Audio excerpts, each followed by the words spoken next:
Diatesis pendarahan adalah satu keadaan di mana seseorang cenderung mengalami pendarahan berlebihan akibat kekurangan faktor pembekuan. Sekarang, kekurangan faktor pembekuan boleh sama ada diwarisi atau berlaku sejak zaman kanak-kanak. Contoh yang paling biasa bagi ini adalah sesuatu yang dipanggil hemofilia, yang biasanya didiagnosis pada kumpulan umur yang lebih awal akibat kekurangan faktor pembekuan, faktor Otka atau faktor Naim.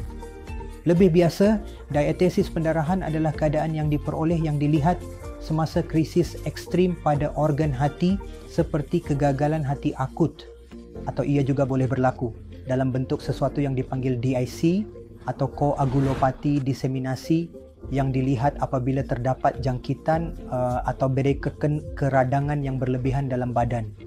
Saya Smekas.